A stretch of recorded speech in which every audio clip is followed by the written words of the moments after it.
Prezados estudantes, servidores, docentes e colegas trabalhadores de enfermagem, é com imensa satisfação e dedicação que organizamos, enquanto coordenação do curso de graduação em enfermagem, a Semana Brasileira de Enfermagem da UFSC.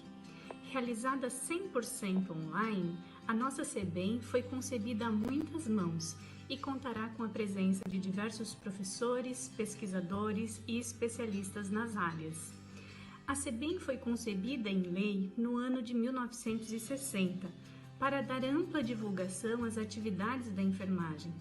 No momento que vivemos, no qual, segundo dados do Conselho Federal, mais de 15.600 trabalhadores de enfermagem foram contaminados e 128 colegas perderam a vida somente aqui no Brasil, atuando no enfrentamento contra a pandemia do Covid, precisamos mais do que nunca refletir sobre a natureza do nosso trabalho, as condições necessárias à realização do mesmo e também sobre a nossa participação no SUS, sem perder de vista a necessidade de lutarmos pela manutenção dos direitos constitucionais. No Ano Internacional da Enfermagem, para além da campanha promovida pelo Conselho Internacional das Enfermeiras e Organização Mundial da Saúde, a sociedade junta-se a nós para, em coro, reafirmar Nursing Now, enfermagem agora, pois somos fundamentais para a qualidade da assistência em saúde e para os resultados assistenciais. Temos a certeza de que nossa dedicação ao trabalho, seja na assistência ao usuário, na gestão dos serviços, no ensino, pesquisa e militância nas organizações e entidades representativas da profissão, é que faz e continuará fazendo a diferença na saúde. Não esqueçam jamais, não existe cura sem cuidado, e de cuidado a gente entende. Nosso agradecimento a cada um dos integrantes da comissão organizadora, aos professores que aceitaram o convite para conversar conosco sobre temas tão importantes para a nossa profissão, às autoridades que enviaram suas saudações virtuais e também a cada um de vocês que está conectado com a gente. Juntos faremos a enfermagem cada vez mais forte. Uma boa semana brasileira a todos! Olá pessoal, meu nome é Nadine, eu sou presidente do Centro Acadêmico Livre de Enfermagem e estou aqui para desejar as boas-vindas a vocês à nossa Semana Brasileira de Enfermagem da UFSC. Esse ano vai ser um pouquinho diferente, vai ser tudo online, mas a coordenação e as entidades estudantis prepararam tudo com muito carinho para vocês. Então espero que vocês gostem, um beijo, fiquem em casa e lavem as mãos. Oi, eu sou a Maria Eduarda, atual presidente da Atlética de Enfermagem Atena. Em nome da gestão, gostaria de desejar a todos uma boa semana acadêmica de enfermagem, que com ela possamos aprimorar ainda mais nossos conhecimentos e dar o devido valor que a nossa futura profissão merece. Muito obrigada e uma boa semana a todos. Oi gente, bom dia. Meu nome é Laís, eu sou a atual diretora de projetos da EGEM, a empresa de energia e enfermagem. E hoje eu vim aqui, em nome de todo o nosso time, desejar uma ótima semana de enfermagem da UFSC para todos vocês. Oi, eu sou a Maria Augusta, eu faço parte da LAEP, a Liga Acadêmica de Enfermagem Pré-Hospitalar e Emergência, e junto do Departamento do Curso de Enfermagem e das demais entidades idealizadoras do projeto, em nome da LAEP, eu gostaria de desejar a todos uma boa semana da enfermagem. Bom evento! Olá, eu sou a Andressa, eu sou vice-presidente da LAEMP, a Liga Acadêmica de Enfermagem Neonatal e Pediátrica. A Semana de Enfermagem UFSC foi idealizada pelas entidades do curso em parceria com o departamento. Nós da LAEMP desejamos a você um ótimo evento. Boa tarde a todos, me chamo Eluz, sou presidente da LAPEF, Liga Acadêmica de Cuidado da Pessoa com Estomias, Feridas e Incontinências. Espero que todos estejam gostando da programação para a Semana da Enfermagem UFSC, que foi idealizada pelas entidades do curso junto com o departamento.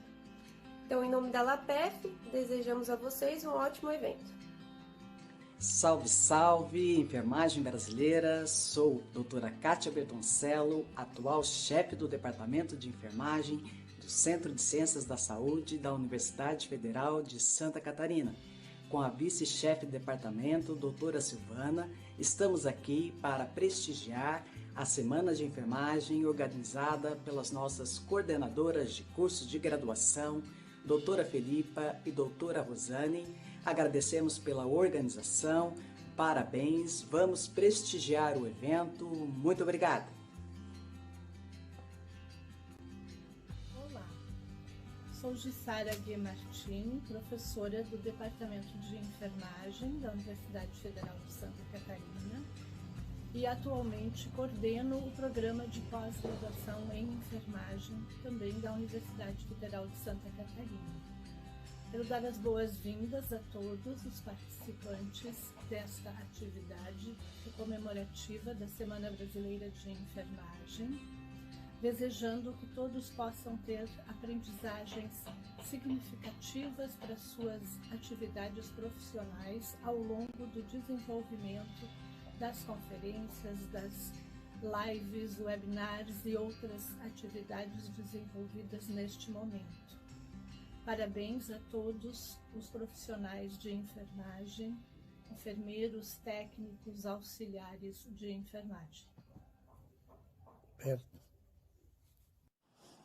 Boa tarde a todos e todas. É com imenso prazer e alegria que venho dar as boas-vindas à Semana Brasileira de Enfermagem de 2020. Eu sou a professora Lúcia Mante, falo em meu nome e em nome da professora Jane Anders, como coordenação do Programa de Pós-Graduação Gestão do Cuidado em Enfermagem, modalidade profissional. Esperamos que seja uma semana de muito conhecimento e que agregue valor ao nosso trabalho, principalmente em tempos de pandemia do Covid. Um abraço a todos, que seja uma excelente semana. Obrigada. Prezados estudantes e professores, convido a todos a comemorar mais uma vez a Semana Brasileira de Enfermagem. Que seja um congressamento festivo, apesar do momento em que estamos todos passando, e com impacto importante sobre o trabalho e a vida de nossos companheiros de profissão. Como presidente da ABEM Santa Catarina, desejo a toda a comunidade da enfermagem UFSC sucesso. E vamos homenagear nossa profissão, continuando na luta, e um bom evento para todos nós. Caríssimos alunos e professores, comunidade acadêmica, a enfermagem mostra seu valor e as equipes de saúde atuam juntos pelo bem comum.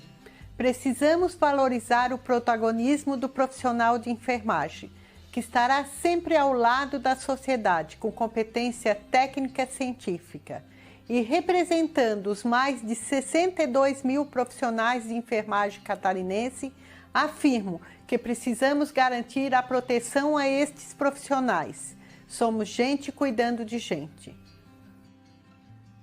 Boa tarde a todos e a todas.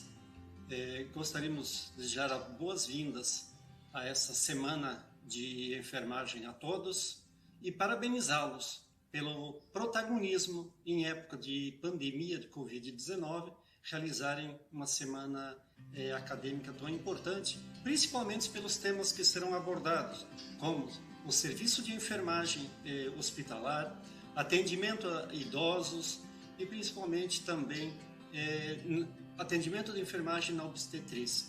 Espero que todos tenham uma excelente semana e bom proveito a todos. Obrigado. Escrevi essas poucas palavras na impossibilidade de estar com vocês para dizer o quanto a UFSC está orgulhosa de todo o esforço para realizar a Semana Brasileira de Enfermagem. Poderia ter gravado um vídeo breve, mas confesso que nossos dias têm sido um entra e sai de reuniões virtuais. E parece que a gente cansa mais trabalhando nessas novas tecnologias do que quando trabalhávamos na UFSC. Peço à professora Filipa que faça a leitura para vocês. Inicialmente, parabéns aos docentes e técnicos pelo Dia do Enfermeiro comemorado no último dia 12. E estendo meu abraço virtual a estudantes que são técnicos ou auxiliares de enfermagem pelo dia 20 de maio. Mais do que parabéns, aplausos, reconhecimento. Vocês todos e todas são dignos da nossa reverência mais nobre, nosso carinho mais genuíno, nossa gratidão mais sublime. Vocês são profissionais excepcionais e merecem todas as honras. Temos muito orgulho dos 50 anos da enfermagem na UFSC. E em meio à pandemia, Temos orgulho também de colaborar na atualização dos mais de 300 mil trabalhadores e estudantes da área em uma parceria com o Conselho Federal de Enfermagem. Mesmo estando somente online, quero dizer a vocês o que sempre digo na abertura de eventos como esse. Sintam-se em casa. Um grande abraço e sucesso no evento. Professor Ubaldo César Baltazar, reitor da Universidade Federal de Santa Catarina.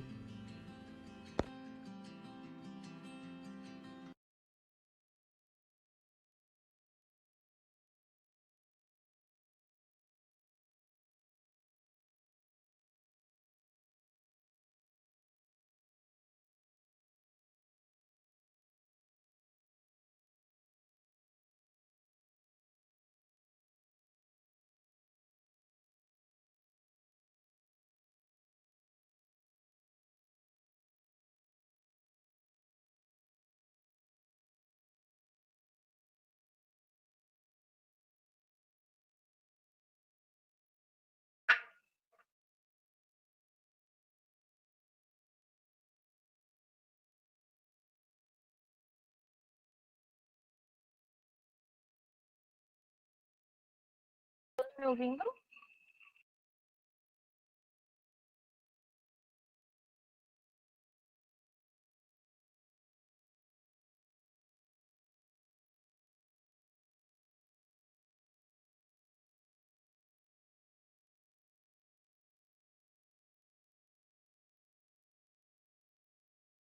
Bom, boa tarde a todos. Primeiramente, boa tarde. É com imenso prazer que damos continuidade aos eventos da Semana de Enfermagem UFSC, organizado pela coordenação em conjunto com as entidades do curso de graduação em enfermagem.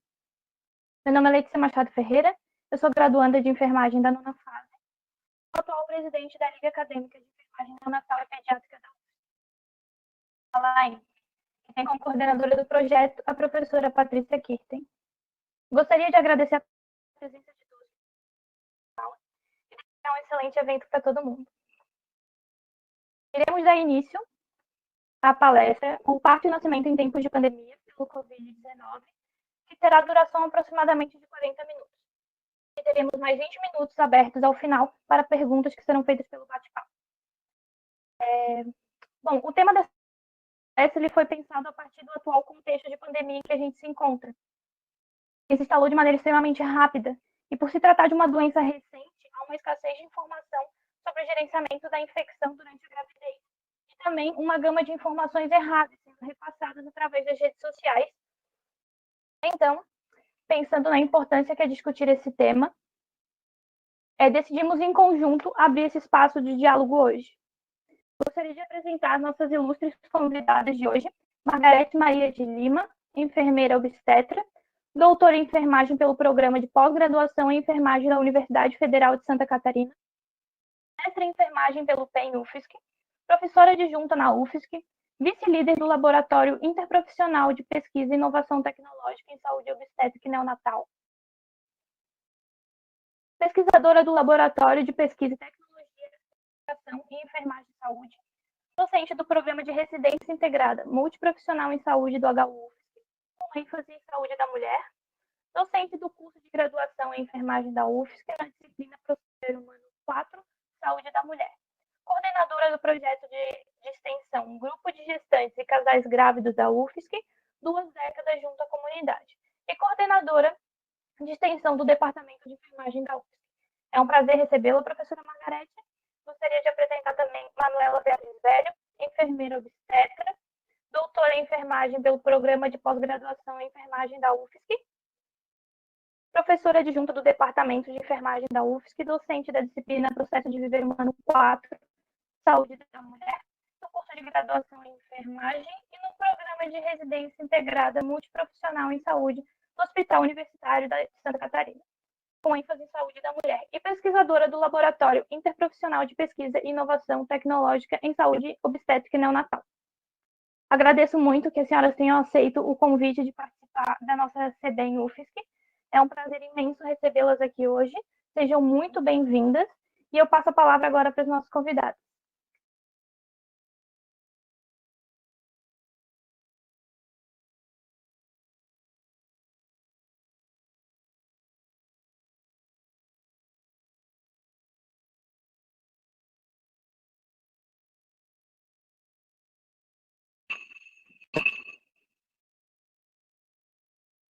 Bem, boa tarde a todos. Eu gostaria de agradecer à organização pelo convite de participação na Semana de Enfermagem e a presença de todos os participantes.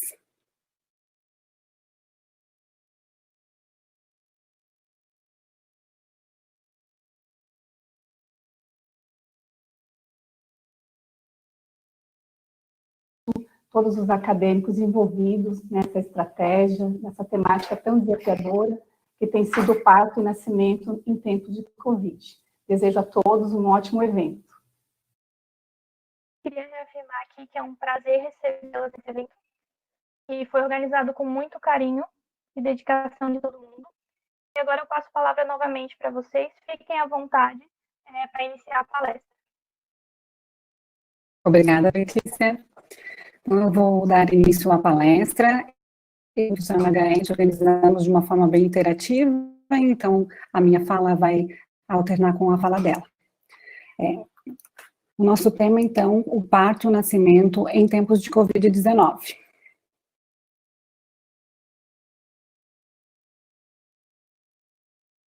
Para contextualizar um pouco os fatos ocorridos, eu trago a trajetória histórica que temos da Covid-19.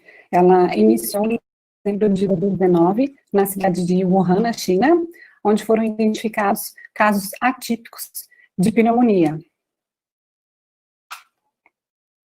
A investigação desses casos conduziu à identificação de uma nova cepa do coronavírus, nomeada agora SARS-CoV-2, a sigla que vem do inglês Severe Acute Respiratory Syndrome Coronavirus 2.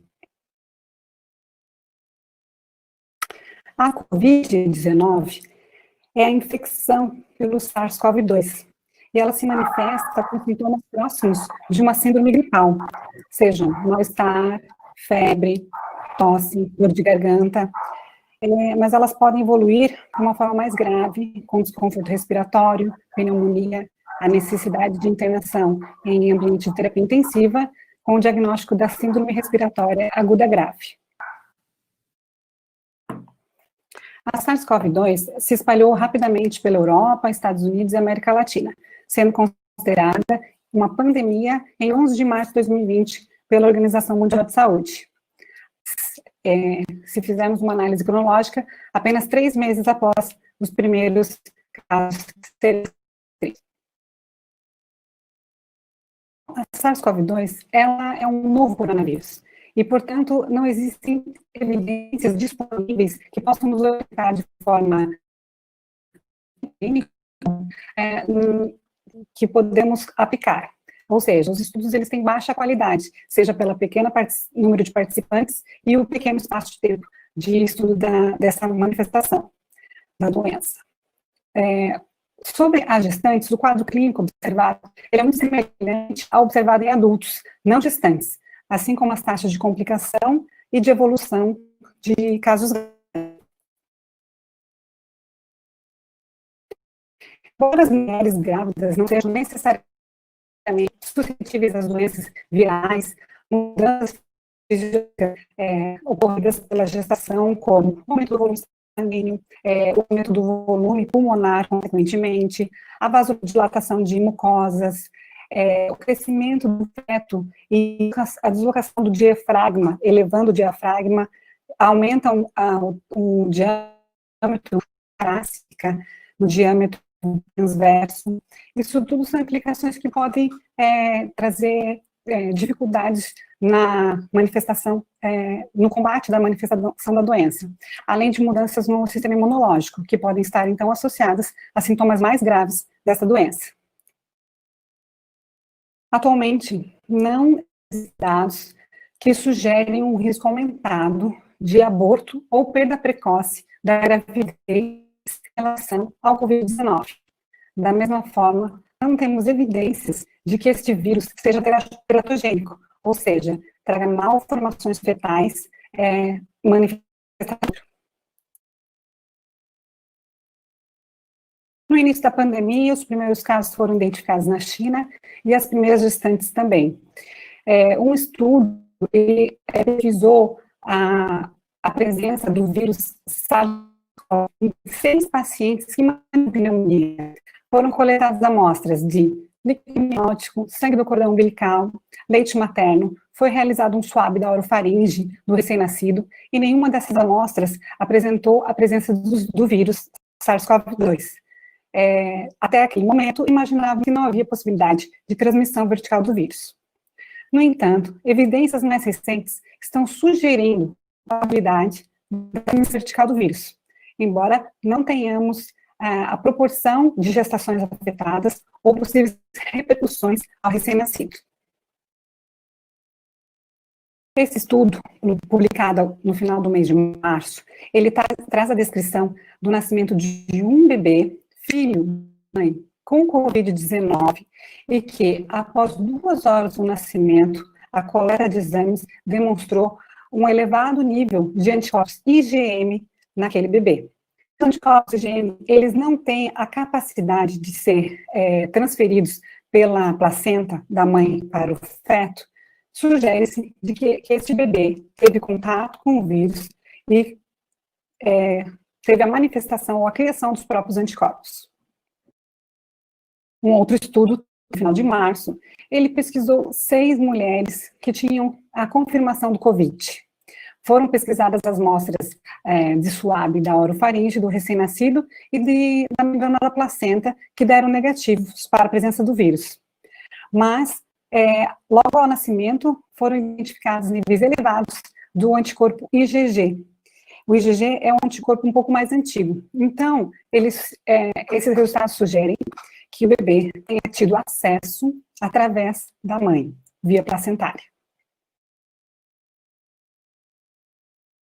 Nesse interim, sociedades científicas nacionais e internacionais publicaram diversos documentos técnicos para orientar a comunidade e os profissionais de saúde no contexto da Covid-19 em relação às gestantes. O Brasil, considerando a rede de atenção materno-infantil, a Rede Cegonha, publicou também, emitiu diversas normas técnicas que reconhecem que a atenção à saúde da mulher no momento da gestação deve ser preservada e incentivada para suprir as suas necessidades assistenciais. Em Santa Catarina, a Secretaria do Estado de Saúde também emitiu uma norma técnica, ela é intitulada a número 4 de 2020, com orientações sobre o atendimento da gestante puérpera e recém-nascido no enfrentamento da pandemia da Covid-19. A norma técnica da Secretaria do Estado de Saúde, ela foi emitida em 5 de maio de 2020, e observamos que ela respeita várias diretrizes emitidas anteriormente pelo Ministério da Saúde. Neste momento, eu dou continuidade à fala pela professora Margarete.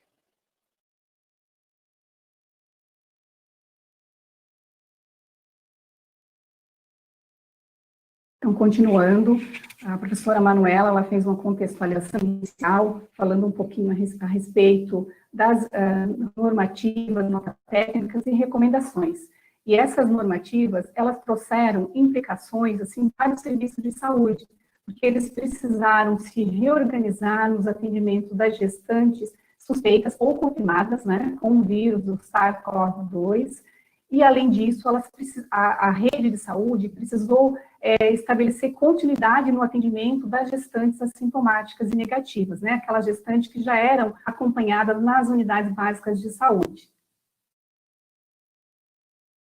As unidades precisaram, então, se adequar a um novo fluxo de atendimento, de forma que garantisse para essas mulheres uma assistência segura, que priorizasse um atendimento em separado das outras pessoas assintomáticas, né, com síndromes gripais nas unidades de saúde, e, além disso, foi necessário equipar essas equipes com equipamentos de proteção individual, que a gente tem acompanhado nas últimas notícias, o quanto esses equipamentos, né, tem colocado, a falta dele tem colocado pessoas, profissionais de saúde em risco. Em função de toda essa pandemia, o governo federal, ele decretou um estado de calamidade pública, e esse decreto, ele interferiu nos direitos garantidos por lei, coletividade. Então, a gente acompanhou na segunda quinzena de março a questão da garantia do direito do acompanhante, que é durante o trabalho pré-parto e nascimento, que é garantido em lei já por muito tempo. E essa não garantia fez com que algumas maternidades, em um primeiro momento, limitassem a presença deste acompanhante. Isso gerou várias dificuldades, tanto no serviço, na parte dos profissionais de saúde, quanto para as próprias gestantes, se sentindo inseguras no momento do parto e nascimento, algo que fez com que o parto desejado talvez não fosse aquele que ocorresse, né? E aí a gente teve relato de mulheres que deram à luz nas maternidades sozinhas. Isso gerou uma sobrecarga de trabalho da equipe de enfermagem, principalmente, que fica em contato direto com a família. Além disso, a gente teve um comprometimento nas atividades de educação e saúde, sejam elas na atenção básica ou na hospitalar. Nós tivemos, por exemplo, a suspensão das atividades de educação e saúde coletiva, como os grupos de gestantes. Isso, com certeza, traz reflexos também para a assistência, porque as mulheres, embora elas tenham uma assistência de acompanhamento individual do pré-natal, elas acabam, de certo modo, sendo supridas de atividades de educação e saúde que contribuem para o fortalecimento da autonomia e do protagonismo da mulher durante o trabalho de parto.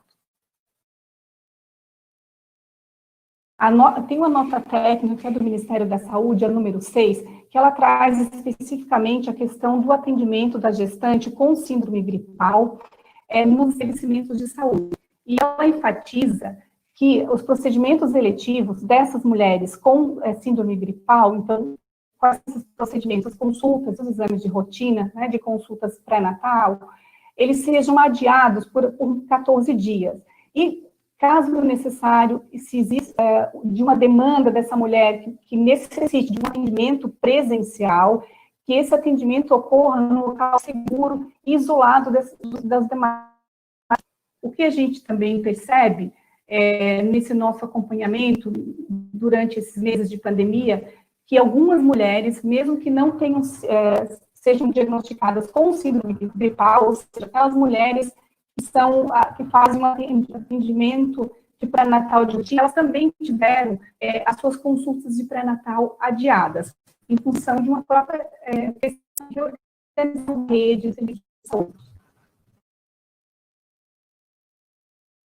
A nota técnica número 12 do Ministério, ela faz bem claro a questão da recomendação das ações de cuidados do pré-natal em todas as gestantes assintomáticas. E ela fala muito bem a questão de evitar aglomeração dessas mulheres, né, nas unidades de saúde, com boas práticas de higiene, enfatiza a questão da lavagem das mãos e o uso do álcool gel a 70%, bem como o rastreamento e o isolamento domiciliar dos casos suspeitos de síndrome gripal.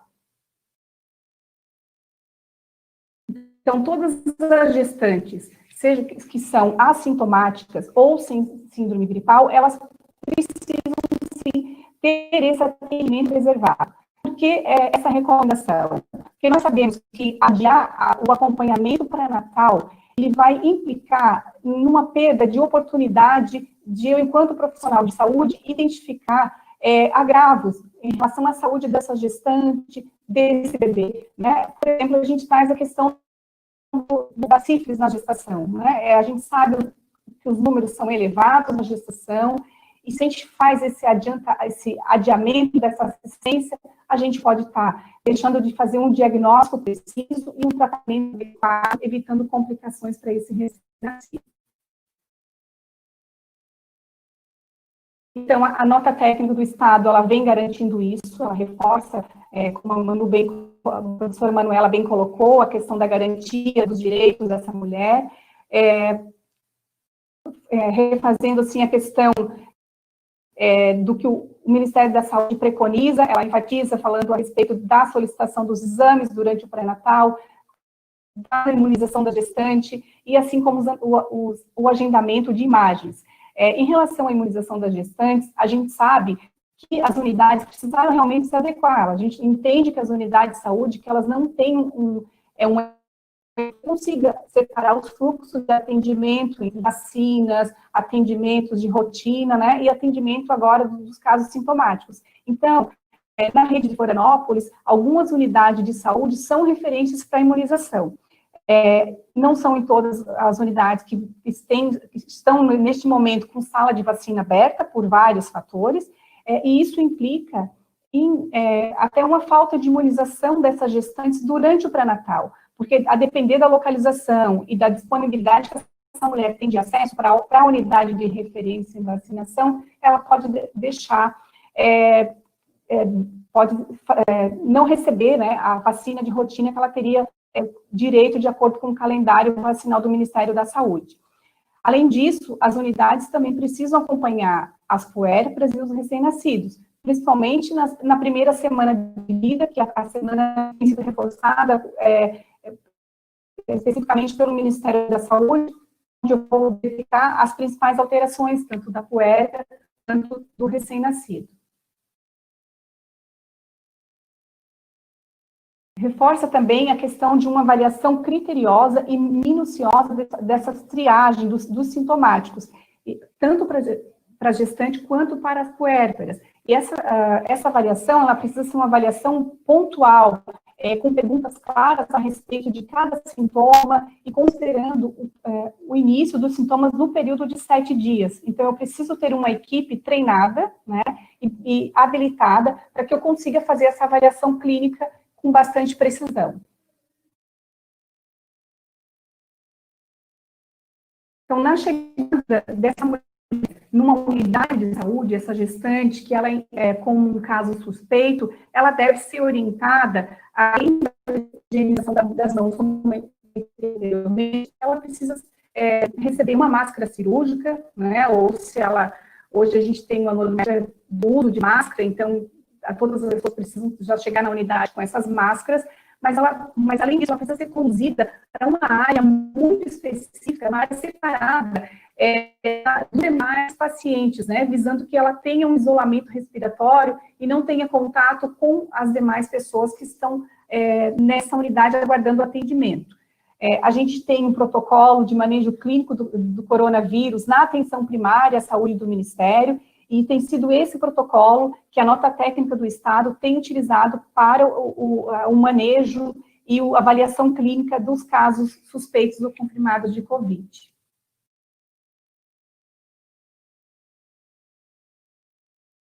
A Rede Cegonha instruído no estado de Santa Catarina o acolhimento, né, identificação de risco gestacional. Então, diante desse contexto da Covid, o Estado ele faz isso claro na nota técnica, falando que essa durante o pré-natal, ela precisa ocorrer. Então, porque a gente está numa situação de pandemia, que eu não vou mais fazer essa classificação de risco, e tem um instrumento norteador para isso no estado de Santa Catarina. Lembrando que a classificação de risco no pré-natal, ela ocorre em consultas, da primeira à última consulta de pré-natal, e até no momento do parto. E caso eu identifique uma gestante que ela estaria com uma gestação de alto risco, eu preciso fazer um encaminhamento para o serviço de referência. E essa estratificação a respeito da síndrome gripal, ela vai ser realizada tanto numa unidade de saúde ou numa unidade de maternidade identificada como uma gestação de risco habitual ou uma gestação de alto risco. Vale destacar que os casos graves, né, de síndrome gripal em gestante, em puérperas, eles devem ser encaminhados para o centro de referência e o Ministério tem recomendado que, em caso de encaminhamento, que a equipe que está encaminhando faça contato com a equipe que vai receber, porque esses profissionais que vão receber, eles precisam estar paramentados, eles precisam ter conhecimento que aquela mulher que a gente recebe lá na rede hospitalar, ela é um caso suspeito, sim, de uma síndrome gripal. Então, essa referência, ela é extremamente importante diante desse contexto da pandemia. Os casos leves, então, como que faz esse acompanhamento? Esse acompanhamento dos casos leves, eles estão ocorrendo na rede básica, via telefone, com fornecimento de orientações de isolamento domiciliar. Esse monitoramento e acompanhamento pode ser feito diariamente e quando necessite de um atendimento de maior complexidade, essas gestantes precisam ser avaliadas presencialmente. Então, o que eu consigo resolver via telefone ou via WhatsApp, como algumas equipes têm se comunicado, eu tenho um encaminhamento. Agora, quando é uma situação que precisa de uma avaliação clínica, ela precisa, obviamente, ser presencial. Atrás. Embora a gente tenha a garantia do acompanhante, ela traz que desistir de consultas, sendo conselhado bem, né, o pré-natal do parceiro. A que vão precisar da presença do acompanhante. A gente entende que é uma recomendação, evitando-se que a gente tenha um número menor de pessoas circulando nas unidades básicas de saúde, mas acredita-se que isso também vai trazer implicações no momento de uma internação hospitalar, né, para o parto e nascimento, porque esse acompanhante, ele tem sido uma pessoa de escolha dessa mulher, um suporte para ela, e é importante que ele participe, sim, das consultas de pré-natal, mas até o momento, o que a gente tem é realmente esse desaconselhamento dessas consultas do parceiro, né, ou do acompanhante durante a consulta de pré-natal. Algumas situações específicas têm sido consideradas, por exemplo, a gente tem em Florianópolis mulheres imigrantes, né, e às vezes o acompanhante é o que faz essa comunicação entre a equipe. Então, todas essas situações estão sendo consideradas, tá? E tem se recomendado, então, o agendamento prévio dessa consulta e triagem desses casos via telefone. Então, a recomendação é que todo atendimento de saúde ele seja agendado previamente. Então, eu agora passo a palavra para a minha colega, a professora Manuela, ela dá continuidade aí na nossa dobradinha.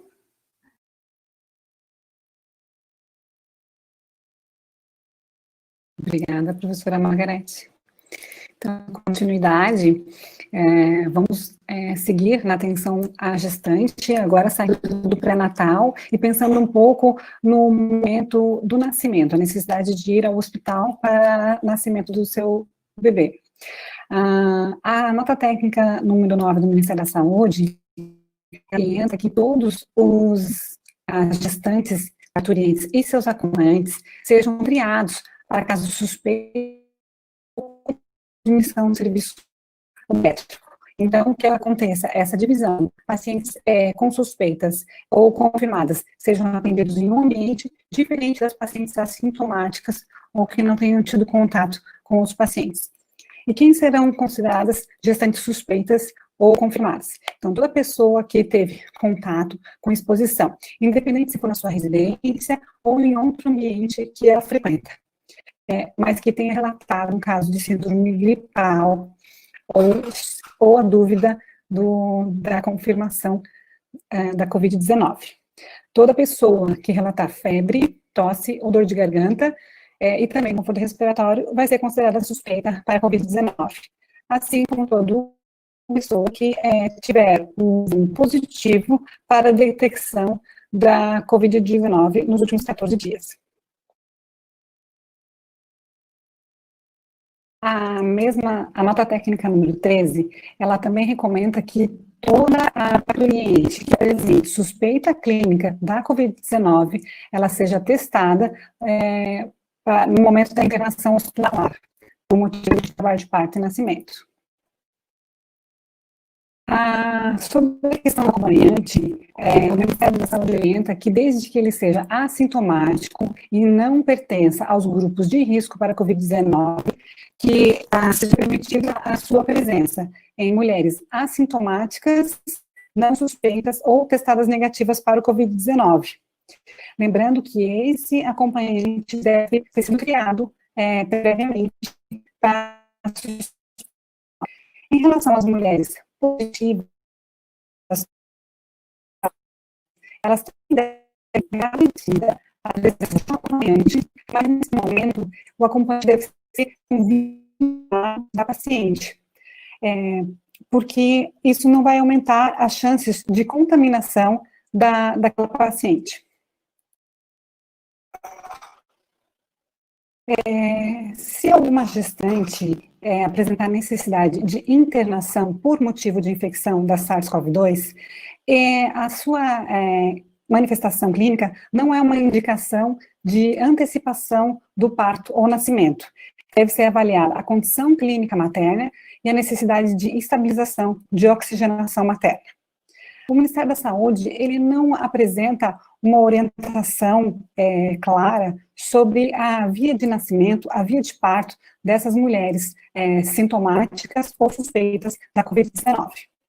Iniciativas de sociedades como o Royal College tanto o Royal College dos médicos, ginecologistas, como das midwives, recomendam que o modo de nascimento seja mulher, porque não existe algum tipo de nascimento nesse momento de pandemia Covid-19. Então, toda a necessidade de intervenção obstétrica e a preferência da mulher deve ser considerada no diálogo e decisão pelo tratamento dessa paciente.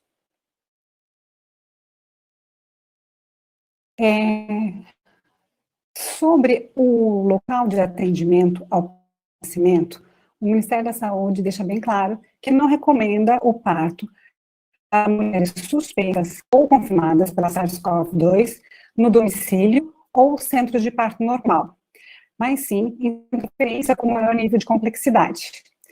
Ele toma essa decisão confirmar apresenta um aumento da necessidade de capacidade respiratória e a necessidade de verificação da saturação de oxigênio a cada hora. Também foram identificados situações de situação fetal não tranquilizadora intraútero, com queda da frequência cardíaca fetal, que necessitaram de intervenções para a condução de maneira adequada. Então, esses locais não promovem a segurança no momento para o atendimento dessas gestantes. Reitero que gestantes de risco habitual, que não são suspeitas e não tiveram contato com pessoas suspeitas, têm esse cuidado continuado no centro de parto normal. O Ministério da Saúde também não recomenda o parto na água, em virtude da proteção inadequada dos profissionais e do recém-nascido, porque são detectados o vírus da SARS-CoV-2 nas fezes dos pacientes contaminados.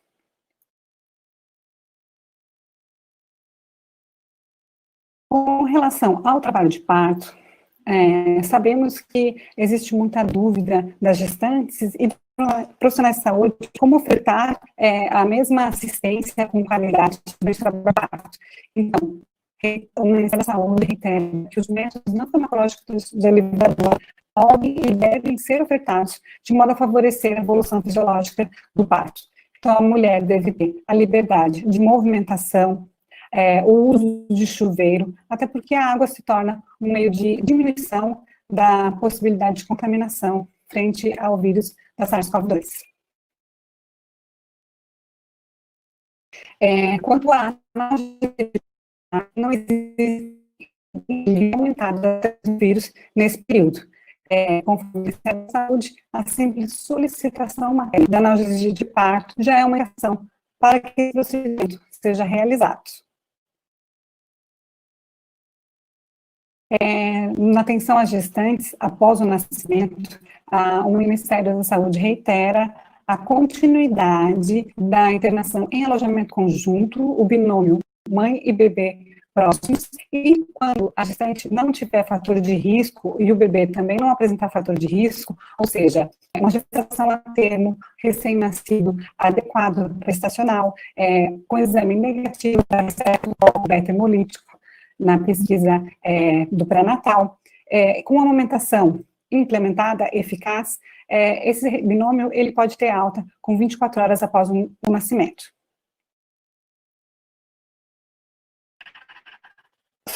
Das recomendações para o pós-parto, o Ministério orienta alguns cuidados mais específicos da presença do acompanhante. Para as mulheres, o acompanhante ele vai ser permitido somente em situações de instabilidade ou condições do recém-nascido que vão determinar a presença de mais alguém para ajudar a prover o cuidado, o suporte à mulher, ou ainda gestantes menores de idade. Nas demais situações, o Ministério da Saúde suspende a presença do acompanhante para reduzir o fluxo de pessoas dentro de hospitais e maternidades. Então, todas as visitas devem ser suspensas, visando a proteção de todos.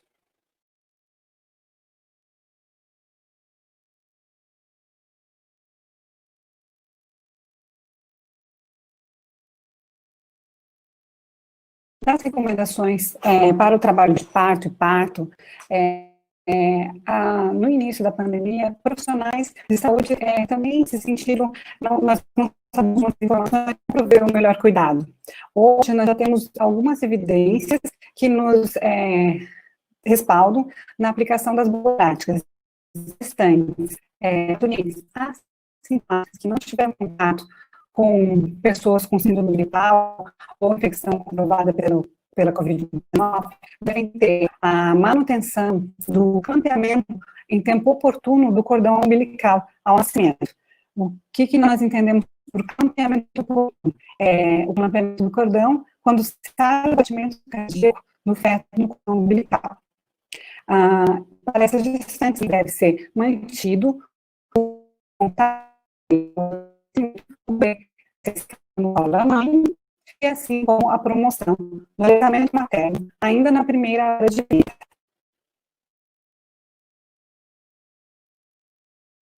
Para as pacientes sintomáticas ou que tiverem contato com suspeita de síndrome gripal ou ainda pacientes comprovados da Covid-19, também deve ser respeitado o clampeamento oportuno. Porém, para a quantidade de contaminação recente, o Ministério da Saúde recomenda a suspensão do contato pele a pele. O recém-nascido ele pode ser secado, mantendo o cordão umbilical, e após os cuidados de higiene, é promovido o aleitamento materno. Os cuidados de higiene, eles visam a contaminação do recém-nascido. Mães sintomáticas ou suspeitas devem continuar a amamentação. Vou falar isso um pouco mais adiante. Então, na unidade nacional, o Ministério da Saúde recomenda a presença das mães e dos pais assintomáticos como acompanhantes da internação do recém-nascido. O Ministério da Saúde também orienta a manutenção do contato pele a pele, na atenção humanizada ao recém-nascido de baixo peso, o método canguru, a permanência da mãe junto ao recém-nascido, mães assintomáticas na unidade canguru, e o acesso do pai à unidade a qualquer momento. Também as visitas para na UTI natal estão suspensas nesse momento de pandemia. Sobre o aleitamento, a Organização Mundial de Saúde, ela disse que a manutenção da amamentação, ela deve ser orientada pela falta de elementos que comprovem que o leite materno possa disseminar o coronavírus. Estudos já estão demonstrando que a mãe pode transmitir o anticorpo IgG para o recém-nascido através do leite materno. Então, seria um fator de proteção do recém-nascido à doença. O Center for Disease Control and Prevention, o CDC, instituição norte-americana, afirma que a amamentação confere proteção contra muitas doenças e que são raras as exceções em que a amamentação não é recomendada.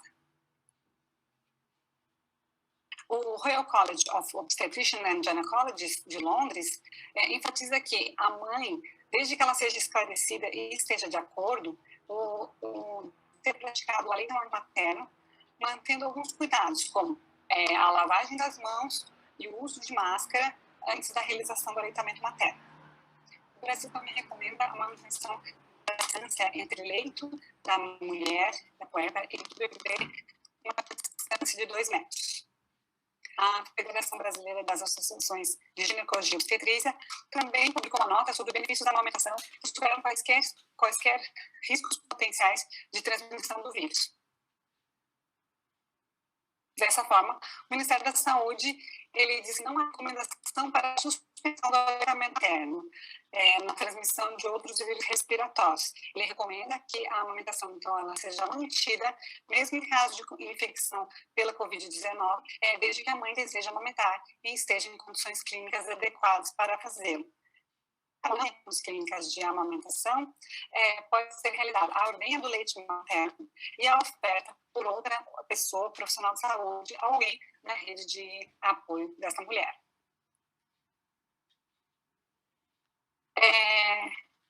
Sobre a doação do leite materno, também ela recomenda a continuidade da doação do leite materno por lactentes saudáveis e que não tiveram contato com pessoas com síndrome gripal, e por saber os benefícios da oferta do leite materno para os bebês prematuros, baixo pesos e outros que não possam receber o leite de suas mães, mas que permaneçam internados em UTI neonatal. A gente sabe que os benefícios são bem superiores às fórmulas do leite materno, comparadas ao leite materno. Agora, para dar continuidade à assistência no puerpério, minha colega, a professora Margarete.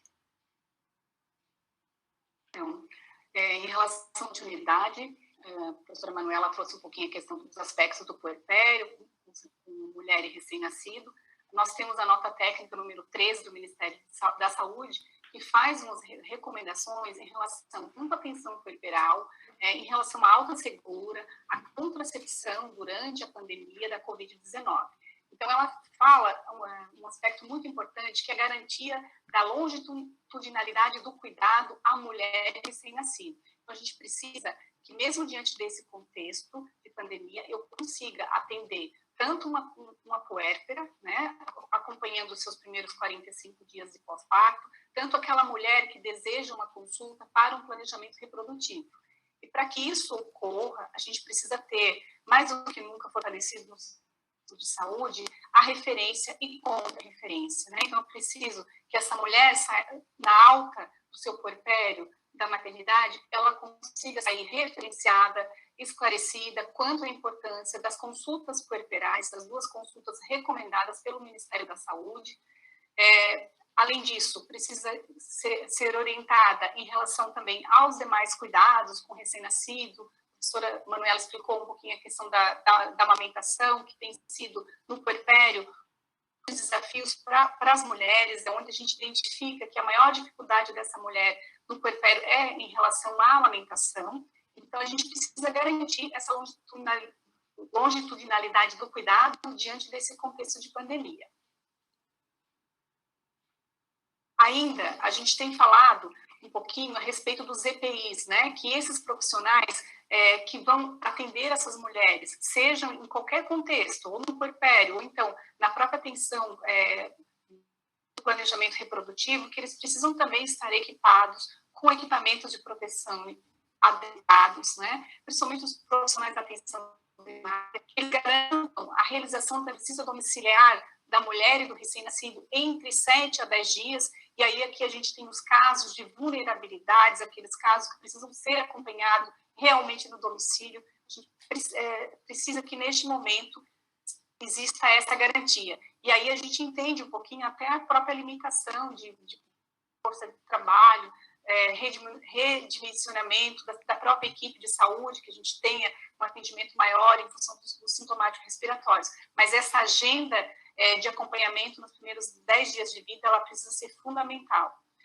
O atendimento puerperal, ele merece das equipes, porque é nesse momento que a gente vê as principais complicações. Então, a gente tem os quadros de infecções, de hemorragia e de depressão pós-parto. Se a gente não faz uma identificação precoce, a gente vai ter implicações depois para o serviço. E aí, não só na atenção básica, a gente vai precisar encaminhar essas mulheres, né, para uma assistência hospitalar.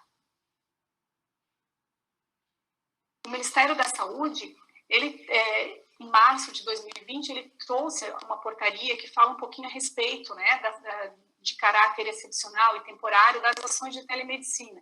E com isso, as equipes, elas puderam também se organizar e pensar em estratégias inovadoras diante desse contexto de pandemia. Então, para além de atender as mulheres assintomáticas, eu precisava também ter outras maneiras de acessar essa população, que por um momento está em condição de isolamento social. Então, eles têm recomendado o acompanhamento dos recém-nascidos, crianças, que seja garantido nesse momento. E aí, as equipes precisaram rever os seus fluxos de atendimento, tem sido intenso em várias unidades básicas de saúde, precisa deixar claro isso aqui, destacar essa importância, né? E como que essas mulheres, essa população, ela passa agora a ser cuidada, né? Já que eu tenho toda uma preocupação, que eu tenho que diminuir o fluxo de pessoas assintomáticas nas unidades, de que modo que a gente pode acessar e atender essa população. Então, essa portaria vem justamente para ter esse respaldo. E nós temos essa foto de um vídeo da Prefeitura Municipal de Florianópolis, ele foi disponibilizado essa semana, que fala a respeito, né, do atendimento clínico, pré-clínico, monitoramento e diagnóstico, que tem sido realizado especificamente pelo aplicativo do WhatsApp ou por telefone. Então, é uma maneira de eu continuar oferecendo para essas mulheres um atendimento, mas com mais integralidade, observando qual é a demanda que tem, e se eu consigo resolver essas demandas, né, via videochamada ou não, e caso não consiga, eu tenho a possibilidade de um agendamento seguro, né, em horários que as unidades têm um pouco menos de fluxo, e as equipes, cada equipe tem se adaptado de maneira diferente, de acordo com a realidade da população que atende. Então, essa é uma estratégia que a gente tentou trazer assim, de uma forma mais próxima do nosso contexto, né? É claro que a gente, na cidade, aqui na capital, a gente tem uma situação um pouco mais tranquila em relação a vários lugares do estado, mas é importante a gente sempre procurar identificar essas estratégias inovadoras diante da pandemia, que a gente precisou recriar, se readaptar, pensar em estratégias diferentes, sair do porto. Então, encontrar melhores alternativas de atender essa população. E as gestantes, puérperas e recém-nascidos, elas precisaram também, a equipe de saúde precisou achar estratégias que fortalecessem essa continuidade do cuidado. Então, alguns Banco Central de Incentivo de Aleitamento Materno, a gente vai trazer um pouquinho a experiência do Hospital Universitário, que é onde a gente consegue transitar um pouco mais e pensar, a gente tem pensado, quando a gente decidiu falar, e a professora Manuela, sobre essas estratégias inovadoras, em trazer experiências do Sistema Único de Saúde, porque a gente sabe que esse contexto de pandemia, ele só veio para reforçar a importância do Sistema Público de Saúde. Então, o CIAN, que é a Central de Incentivo de Aleitamento do Hospital Universitário, eles têm acompanhado as puérperas por telefone e via WhatsApp. Então, eles procuram, através desses canais de comunicação, fornecer orientações, né, dúvidas, tentar auxiliar nesse processo de amamentação, que, como eu falei para vocês, a gente tem uma das maiores dificuldades do período pós-parto é a questão da amamentação. Então, é uma estratégia inovadora dentro desse contexto de pandemia. Lá no início, a gente viu que as estratégias de educação em saúde, elas foram suspensas em função do contexto da Covid. E aí eu trago a experiência do Grupo de Gestão de Casais Grávidos da UFSC, que é um projeto de extensão que articula ensino e pesquisa, uma proposta de atividade educativa, criada desde 1996 por professores e escola, Hoje a gente tem alguns docentes do departamento de enfermagem que participam do projeto, e ele é um projeto de extensão que visa a questão da humanização da assistência, né, da autonomia das mulheres, e é um projeto interdisciplinar. A gente entende, quando a gente fala de educação e saúde, que a gente precisa trabalhar numa perspectiva interdisciplinar para que ele se fortaleça. Então, esse grupo, esse projeto de extensão, ele tem 24 anos de existência, ele sempre foi realizado presencialmente. Em março de 2020, em função do isolamento social, nós tínhamos realizado o primeiro encontro presencial de um grupo, e aí nós precisamos cancelar as reuniões presenciais, e a nossa estratégia utilizada foi realizar webconferências devido a esse contexto de isolamento. Inicialmente, então nós desenvolvemos de um grupo, que foi o grupo número 96, com o primeiro encontro presencial, iniciamos na quinta-feira passada o grupo 97, e esse grupo 97 ele está totalmente na versão online. Então, vai ser praticamente o nosso primeiro grupo de gestantes e casais grávidos totalmente online. Nós mantivemos a dinâmica do projeto, continuamos com as reuniões nas quinta-feiras, então a gente agora tem 7 encontros semanais, com uma média de duração de 2 horas, porque a gente sabe que mais do que isso, para a gestante ficar na frente do computador, ela fica cansada, né? Então a gente estabeleceu esse período um pouco mais curto. E a gente manteve toda a metodologia que nós utilizávamos. Então a gente teve o primeiro encontro com a apresentação das professoras e coordenadoras do projeto, e das bolsistas de extensão também integram essa proposta. O levantamento das temáticas, que a proposta é sempre a gente desenvolver uma metodologia que tenha uma característica particular de cada grupo, então as temáticas são sempre levantadas pelas participantes, e elas perpassam os grandes temas, né? Perpassam a questão da gravidez, que a gente desenvolve no segundo encontro, o nascimento no terceiro encontro. Falamos de amamentação, e aí a gente tem parceria do CIAN, do Hospital Universitário, vem sempre falar a respeito da amamentação. Trabalhamos também com o pós-parto, e realizamos que é a apresentação da maternidade do HU, que nós realizávamos presencialmente. E para essa alternativa online, vídeos, montamos, né, uma apresentação virtual para que essas mulheres se sentissem um pouco mais próximas daquela realidade que elas iniciaram no período de nascimento.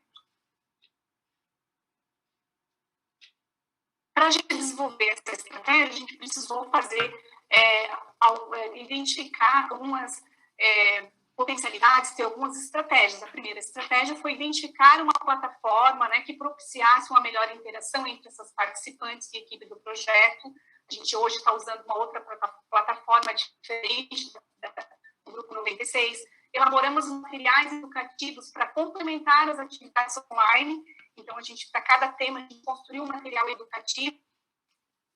Ampliamos o lançamento do grupo de WhatsApp, que é todas as gestantes de cada grupo, a gente forma um grupo de WhatsApp para que seja uma de troca de experiência, se torna uma rede de apoio, elas conseguem construir um laço entre elas por esses grupos de WhatsApp.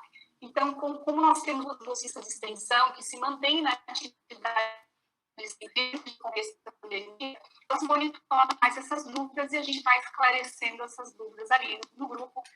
A gente fala com os professores, os profissionais que participam do projeto. E aí, para essa versão online, a gente criou um grupo exclusivo de conteúdo via WhatsApp, porque a gente sabe que agora é um momento que elas precisariam ter acesso a alguns conteúdos, esses materiais educativos. Então, nesse grupo de conteúdo, quem faz as postagens são as bolsistas, né, ou as próprias, e a própria equipe do projeto. A gente fornece livros, materiais de apoio, né, e outras solicitações de acordo com cada grupo. Aqui a gente tem um pouquinho das telas dos dois grupos, do grupo 96, grupo 97. Essas imagens são autorizadas pelas mulheres, né? A gente tem autorização. E aí eu trago um pouquinho a gente tem a professora, que foi uma professora do departamento de enfermagem, começou faz 3 anos, continua voluntária no projeto. A professora Vitória foi aposentou no cargo. A Isabel Regis é uma educadora perinatal, trabalha a parte corporal. A psicóloga Zaira é psicóloga da maternidade do Hospital Universitário. Temos a imagem, eu, professora Margarete, professora Ariane Nascimento, professora Roberta Costa, e temos as bolsistas de extensão, a Maria Eduarda Guimarães, e tem a Cláudia Andrade, as bolsistas de extensão remuneradas pela ProEx. Então, essa é uma das estratégias que a gente realmente tem visto que dá certo, né, diante desse contexto de pandemia. Aqui é mais uma última imagem do que a gente conseguiu de material.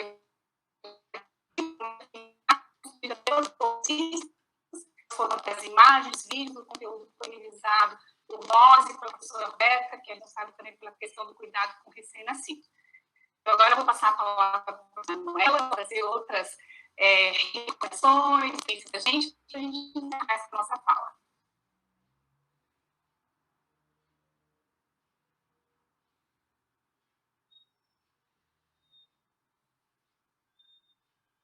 Bem, diante de toda esta apresentação do novo contexto da pandemia e da assistência à saúde, temos uma preocupação com essa preocupação. Ela fica evidente também em iniciativas internacionais como o Royal College. Ele coloca assim que é sabido que essa pandemia eleva os níveis de ansiedade da população em geral e que várias vezes essa elevação do nível de ansiedade seja ainda maior pelas incertezas de como vai evoluir a gestação e o que possam estar sendo colocados pela pandemia. Esse nível de ansiedade está associado à incerteza de conhecimento de como vai evoluir. Sabemos que hoje é uma pandemia, a gente aguarda no estado de Santa Catarina e no Brasil chegarmos ao pico de número de pacientes atendidos, para que possamos relatar esse nível de ansiedade. A ansiedade também está relacionada ao impacto do isolamento social. Imagine se você, gestante, ganhando o seu bebê e pensando que você poderia ter o apoio de familiares no cuidado ao recém-nascido e a você mesmo, mas nesse momento de isolamento social, não pode se encontrar. Então, isso gera ansiedade e preocupações. As mudanças nos cuidados prestados no pré-natal, o atendimento, muitas vezes realizado pelo telefone, a sugestão dos grupos de gestantes, porque a exemplo da realização online é uma exceção. Então, as pacientes elas estão tendo dificuldade de acesso à informação, da troca de informação e para se sentir mais preparadas para o momento do parto e nascimento. Além disso, temos uma preocupação econômica e sabemos que essa pandemia está influenciando no impacto, tendo respostas no impacto familiar daquela família no aspecto do recém-nascido. No Brasil, tivemos uma pesquisa em abril, com a participação de 250 mulheres ou puérperas, e os resultados eles mostram que metade das mulheres relataram alterações na relação do acompanhamento de pré-natal. 90% das mulheres elas mudanças na forma como em relação à gestação. Para perceber os sentimentos e alterações ocorridas no cenário, as mulheres utilizaram as palavras medo, tensão, ansiedade, insegurança, frustração, tristeza e solidão. De forma que a gente pode ajudar passando informação sobre a doença em si, sobre o que a gente pode evitar contato, como poder oferecer assistência. Então, todas as repassadas ou nessa apresentação. A gente teve uma semana de uma publicação mas ela já está disponível na internet, que ela está intitulada Direitos Humanos das Mulheres no Parto frente à pandemia de Covid-19. O que fazer da enfermagem obstétrica? Essa publicação, ela traz, então, um questionamento dos direitos das mulheres e dos bebês de serem mantidos durante a pandemia. A professora Margarete falou do estado de calamidade, da limitação de direitos individuais em prol do interesse coletivo, mas, novamente, entidades questionam, orientam e pleiteiam a manter os direitos. Uma coisas que impactaram a dimensão mulheres foi retirada da presença do acompanhante no trabalho de parto e nascimento. No início dessa pandemia, nós observamos aqui na de Florianópolis que as maternidades em cadeia foram desautorizando a presença do acompanhante. Tiveram maternidades que mantiveram essa indicação por 3 dias, outras duraram mais do que uma semana. E com uma discussão dos profissionais, com gestores públicos, foi liberada a presença do acompanhante no trabalho de parto e nascimento. Agora temos as diretrizes do Ministério da Saúde e as recomendações do Estado que asseguram essa presença. Mas a gente sabe que isso não está acontecendo em todas as maternidades. Tive contato, conversando com colegas enfermeiras obstetras, em Curitiba, maternidades permanecem sem autorização da presença do acompanhante. As gestantes estão indo atrás de liminares judiciais para garantir esse direito. E em algumas maternidades, o acompanhante está sendo possibilitada a sua entrada apenas no momento, né? Então, ele não pode prover o cuidado, justamente no ápice do momento do nascimento, que a mulher muitas vezes não consegue mais nem se com o acompanhante que ela gostaria que estivesse ali. O artigo também traz a necessidade que temos de superar o modelo de medicalização da atenção ao parto que nós conhecemos no Brasil. De intervenções desnecessárias e os elevados índices de cesárea. Frente à nova pandemia do Covid-19, sabemos do anseio profissional para a garantia de um desfecho positivo de mãe e de bebê. E que muitas vezes, essa angústia, essa procura pelo melhor resultado, pode implicar no aumento das indicações de cesariana. Lembrando que o Brasil continua sendo o campeão mundial na realização de cesáreas, mas 57% dos nascimentos ocorrem pela cesárea. Ainda a exemplo dos hospitais na cidade de Curitiba, região sul do Brasil, 2 hospitais que eram referência para o atendimento exclusivo de gestantes de baixo risco, com maior atuação de enfermeiras obstétricas, foram fechados no momento da pandemia. Essas profissionais elas foram deslocadas para hospitais para atendimento de gestantes de alto risco, trabalhando juntamente com médicos obstetras, mas elas tiveram a perda da autonomia na assistência no momento do nascimento. E procedimentos aplicados a gestantes de alto risco estão sendo de risco habitual, outros fatores de risco obstétricos no momento. Então, de que forma está a atuação das obstétricas em nosso país? Convido a todos a leitura desse artigo que foi elaborado por profissionais reconhecidos, enfermeiros obstetras e professores docentes de universidades federais brasileiras. Ao fim, eles reiteram que as mulheres possuem o direito de receber uma atenção qualificada na atenção ao parto e nascimento. E assim como precisamos garantir a atuação das enfermeiras obstétricas, pois elas demonstram que têm melhores indicadores da assistência e melhor qualidade da assistência prestada na atenção ao parto de gestantes de risco habitual. Então, dessa forma, eu e a professora Margarete disponibilizamos o nosso contato e nos colocamos à disposição para esclarecimento de dúvidas e a responder alguns questionamentos que eu vi que já foram realizados. Eu gostaria de parabenizar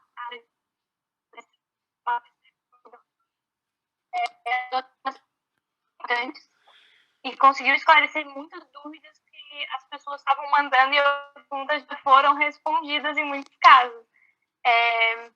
Vocês abordaram também muito bem o contexto hospitalar e o contexto da atenção primária. Quero agradecer pela presença de vocês aqui. Eu tenho uma pergunta para fazer. E eu vou ler um pedaço agora. Clínicos robustos para prevenção e possíveis tratamentos nessa epidemia, somada à avalanche de desinformação que ocorre nas redes sociais, é muito lógico que o pânico seja gerado na comunidade. Além disso, a gravidez é um momento especial, cheio de emoções e antecipações. E a professora Manuela também colocou na fala que também na gravidez vem todo esse momento especial, que é muito esperado por muitas das gestantes, das famílias. Tem muita antecipação, tem muito medo, muita ansiedade. Eu quero saber, as gestantes estão recebendo algum apoio psicológico nesse momento de pandemia? Tanto na rede pública quanto na atenção primária, se tem algum apoio psicológico, ou até nas gestantes que estão já confirmadas com coronavírus, que estão internadas.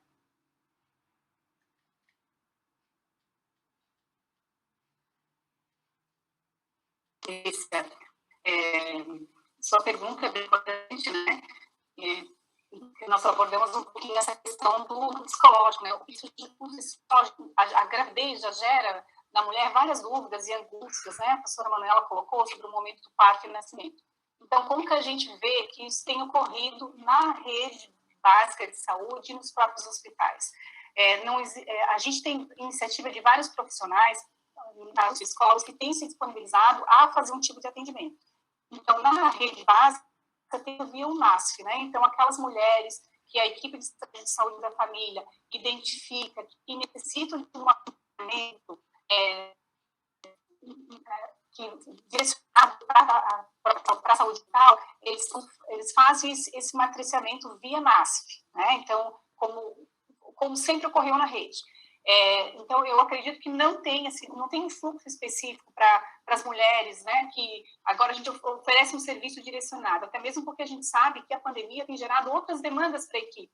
Então, nesse sentido, a gente não tem um fluxo descrito que fale a respeito de como tem que ser esse acompanhamento psicológico da mulher. A gente viu nas normativas que nós apresentamos que em nenhum momento a gente tem que falar, está escrito algo, esse acompanhamento. Então, a gente entende que esse acompanhamento, ele envolve o pré-natal em si. Então, no próprio pré-natal, de rotina, quando eu identifico uma mulher, ou no pós-parto, que necessita de um atendimento, eu preciso referenciar essa pessoa.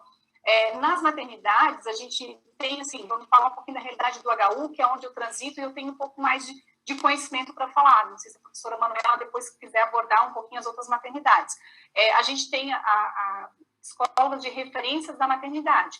Então, são as mesmas profissionais que atendem aquelas mulheres que estão em trabalho de parto, que precisam fazer de um monitoramento, de um acompanhamento. São as mulheres que, em situação de morte fetal, que precisam de um acompanhamento da psicóloga, ou aquelas mulheres de alto risco. E, claro, que se identifica isso no ambiente hospitalar, né, durante já o trabalho de parto ou pós-parto, se faz esse acompanhamento. Mas a gente não tem, a nível hospitalar, né, do hospital universitário, um serviço direcionado para atendimento de Covid. Então, ele está dentro do próprio atendimento do pré-natal e pós-parto e parto. Se a professora Manuela gostaria de fazer alguma complementação? Não, eu acho que a professora Margarete colocou bem, a gente conhece bem a realidade do hospital universitário por ser dentro da universidade, e a gente tem um sistema de atendimento psicológico bem estruturado. Elas visitam praticamente todas as puérperas e identificam as situações que necessitam de uma maior atenção, como descritas também pela professora Margarete, situação de óbito fetal, ou falta de rede de apoio. Então, neste momento, especificamente, não foi a montar um serviço específico de maternidade, até porque os níveis de ansiedade estão na população em geral. Todos precisam saber como adequar esses sentimentos frente à incerteza da pandemia. Gostaria de abrir para as perguntas que foram enviadas para a gente pelo bate-papo. Bom, nossa primeira pergunta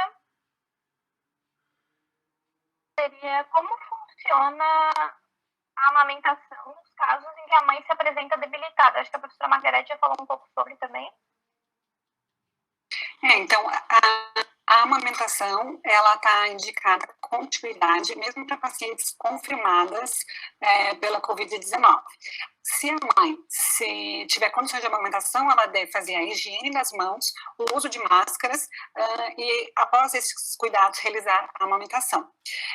Se ela se sentir debilitada e não tiver condições clínicas de fazer a amamentação, o ato de amamentar, é orientado os profissionais de saúde realizem a ordenha do leite materno, tendo também os mesmos cuidados, lavagem das mãos, uso de máscaras, uso de materiais esterilizados, e depois forneçam esse leite materno para o recém-nascido. Isso pode acontecer depois no atendimento ao recém-nascido, se houver necessidade no ambiente domiciliar, e esse cuidado é realizado por familiares ou pela própria gestante, dependendo da condição dela. Uma das perguntas feitas pela Andressa, dela foi, em caso de suporte mecânico para ventilação, é indicado a antecipação do parto, no caso de mães gestantes que estão têm o Covid-19?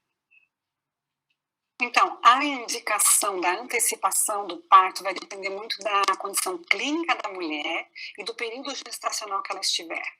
Imaginem que a gente tenha uma gestante com 24 ou 26 semanas de gestação internada por motivo de Covid-19, necessitando de suporte ventilatório. Se a gente fizer a antecipação do parto, quais são as condições que esse bebê prematuro de 24 a 26 semanas, limite, teria de sobrevida?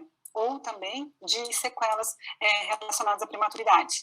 É diferente de uma gestante que chega com síndrome gripal, precisa de necessidade, tem a necessidade de suporte de ventilação, mas já tem 34, 36 semanas de gestação, ou até uma gestação a termo, 38, 39 semanas, que ainda não teve o desfecho do nascimento. Em momentos se torna mais tranquilo aos profissionais e toda a situação da gestação, é indicar uma interrupção ou uma antecipação do nascimento. Uma pergunta que surgiu aqui agora, da Martina, a pergunta assim, existe alguma recomendação ou indicação de adiar o planejamento de uma gestação durante a pandemia, considerando que as mulheres já não fazem mais uso de métodos contraceptivos com o objetivo de engravidar? Eu li um artigo falando um pouco sobre isso. Eu posso responder também. A indicação, não existe indicação de adiar o planejamento familiar. Esta é uma decisão da mulher. Ela tem que estar consciente da situação de saúde e doença que temos neste momento, da condição da sociedade, pensar nos prós e contras, na história reprodutiva dela, no número de filhos, no planejamento que ela gostaria de ter do número de filhos e a idade dela, outros fatores que possam estar associados a riscos gestacionais, para depois pensar numa gestação. Então, os profissionais, eles devem aconselhar sobre os fatores de risco e as condições da mulher, mas a decisão em si, ela é pessoal. Tem uma pergunta que eu achei interessante que a Bianca fez, se está sendo disponibilizado a utilização de EPI para os profissionais que estão realizando o parto dos casos suspeitos. Eu queria saber ali no HU como que está sendo feito isso, porque a gente sabe que muitas das realidades que o Brasil está enfrentando não tem os EPIs necessários para fazer os procedimentos, né? E quando a gente vê os partos, a gente vê muito contato do profissional com a mulher. Não tem como você realizar um parto sem você ter contato, né? Queria saber, a partir da pergunta dela, se realmente está sendo disponibilizado, como que está sendo esse processo.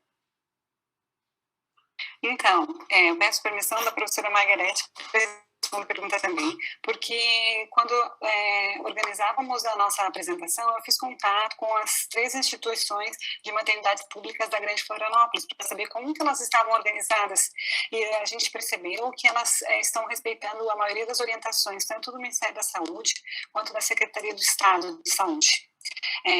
Então, os profissionais nas maternidades, eles estão utilizando máscara ou são orientados para a utilização de máscara em todo o período de assistência, seja na admissão da gestante, no trabalho de parto e nascimento ou no alojamento conjunto. No trabalho de parto, as gestantes, elas utilizam máscaras se elas se sentirem confortáveis. Elas observam a adesão das mulheres para o uso de máscara no início do trabalho de parto. Mas com o trabalho de parto, a maior necessidade da respiração da mulher, das intensidades das contrações e da chegada do próximo momento do período expulsivo, elas já não se sentem confortáveis para usar as máscaras.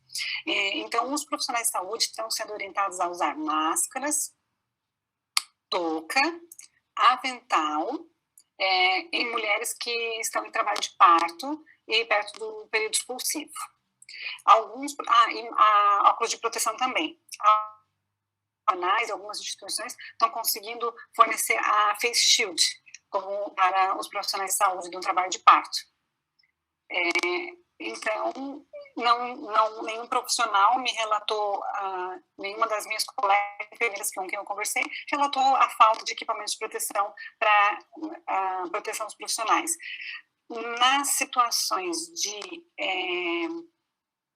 necessidade de intubação, a orientação é usar a máscara N95 e óculos de proteção, assim como na indicação de procedimentos operatórios, como a cesariana, porque aí você também tem a quebra da partícula e a maior chance de contaminação.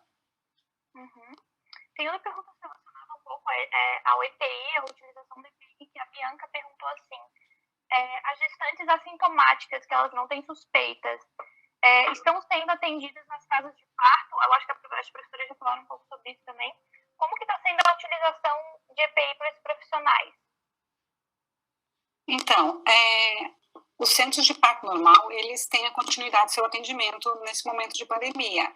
Em Santa Catarina, nós não temos nenhum centro de parto normal. Então, o nosso contato profissional e até não tive possibilidade de conversar com algumas profissionais que trabalham nesses ambientes. Mas eu imagino que eles também devem seguir as orientações do Ministério da Saúde.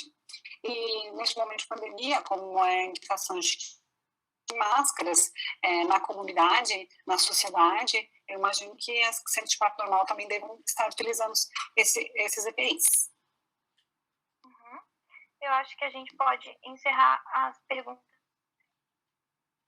E agradecer, parabenizar de novo. Vocês foram incríveis. Muitas das perguntas feitas vocês já tinham respondido. Parabéns, o pessoal estava vendo aqui no grupo que a gente tem.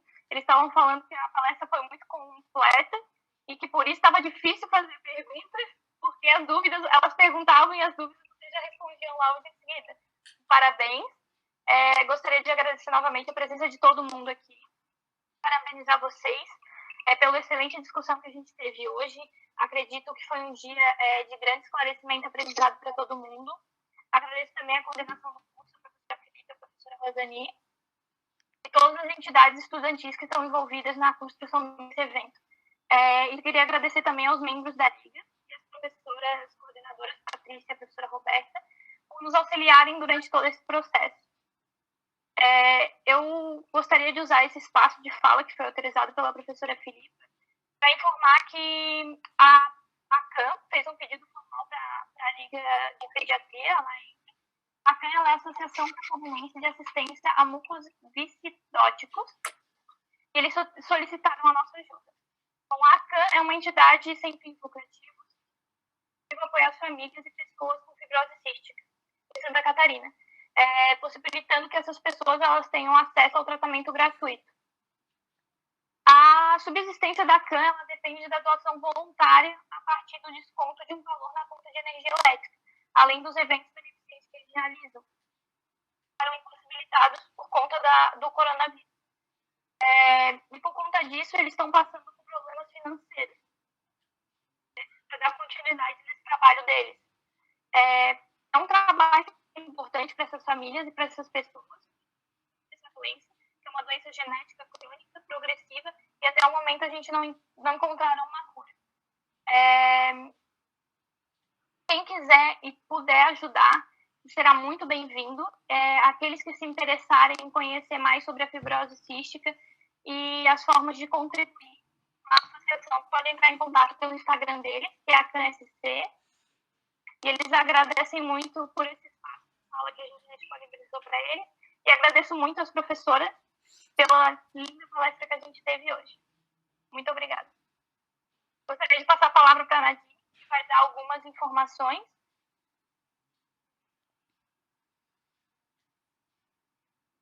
Oi, gente. Então, eu sou a Nadine, estou aqui de novo para passar mais algumas informações para vocês. Primeiramente, gostaria de reforçar o agradecimento que a Letícia já fez. É muito importante para a gente que está organizando a Semana Brasileira de Enfermagem da UFSC, tudo online, receber feedbacks positivos, porque a gente está se esforçando bastante, e é muito bom saber que vocês estão gostando também. Durante a nossa palestra de hoje, a gente teve 515 acessos na plataforma, então estamos bem felizes. Gostaria também de informar que, infelizmente, a gente teve alguns problemas técnicos com o YouTube, então não deu de de transmitir a palestra pelo YouTube, então nós da organização da CBEM vamos conversar e ver como é que podemos melhorar para todos possam ser contemplados pela CBEM, pela nossa semana. Aproveitando, já quero convidar vocês também para a nossa próxima palestra, que vai acontecer amanhã, dia 22, às 4 horas, com o tema O protagonismo da enfermagem na organização dos serviços em tempos de pandemia, com as palestrantes Elisimara Ferreira Siqueira, que é gerente de enfermagem da Secretaria Municipal de Saúde de Florianópolis, e a enfermeira Silvana Benedetti, que é gerente de enfermagem do HU. Tá? Então, estão todos convidados, é amanhã às 4. E, para finalizar, só lembrá-los de entrar no Simpla para emitir o certificado de vocês, tá? Então, façam a inscrição, vocês vão receber pelo e-mail, e aí é só fazer um download do certificado, ok? Vocês têm amanhã até as 2 horas para emitir, e aí depois vai mudar para o próximo certificado. Então, é isso, gente. Uma boa noite, muito obrigado para quem acompanhou até aqui. Muito obrigado também às palestrantes, foi ótimo, foi um sucesso. Agradeço a presença de todos nessa sala e saber que 515 pessoas tentaram entrar. Me sinto muito honrada em termos dessa audiência, né? E poder trazer contribuições de reflexões sobre a assistência obstétrica na gestação, parto e puerpério em momentos de pandemia Covid. Isso tudo é muito novo para todo mundo, estamos aprendendo, mas eu acho que precisamos realmente manter a luta pelo direito das mães e bebês na qualidade da atenção ao parto e nascimento, mesmo em épocas de Covid. Muito obrigada. Gostaria de agradecer a todos que participaram, que estão com a gente até agora, dizer que eu e a professora Manuela ficamos muito honradas, né, de poder contribuir um pouquinho nesse contexto de pandemia. Para a gente foi um desafio construir essa apresentação, né, a gente é uma temática muito nova e a gente procurou trazer um pouco de todo o contexto da atenção ao parto, da gestação, parto, pós-parto e cuidados com o recém-nascido. Então, agradeço a professora Filipa, aos organizadores, e gostaria também de dizer que a gente trouxe, assim, várias experiências, a gente trouxe as recomendações da Organização Mundial de Saúde, Ministério da Saúde, e gostaria também de deixar a reflexão o quanto cada um de vocês, a gente tem vários acadêmicos de enfermagem, né, que estão nos assistindo, vocês estão de parabéns, estão fazendo um ótimo trabalho nesse contexto de pandemia, encontrando espaços como esse, de troca de conhecimento, de aprendizado, de uma temática tão nova que é a questão da Covid na gestação. E aí eu convido vocês a pensar um pouquinho de que forma que cada um de vocês pode contribuir, né, para a atenção ao parto, nascimento. A gente trouxe um pouquinho a respeito de como essas mulheres estão se sentindo sozinhas, como elas têm dúvidas. E aí lança o desafio para a Liga, né, de pediatria e neo. De que modo que, a partir de toda a contextualização que a gente trouxe, que a gente discutiu aqui na academia, como que a gente pode levar isso lá para o contexto, para a comunidade, né? Como que isso vai se tornar eficaz? Eu penso que o conhecimento que a gente produz nas universidades, ele precisa, sim, chegar à comunidade, chegar ao serviço. Então, essa é a minha fala para vocês. Muito obrigada, gratidão por todas as pessoas que estavam aqui nos assistindo.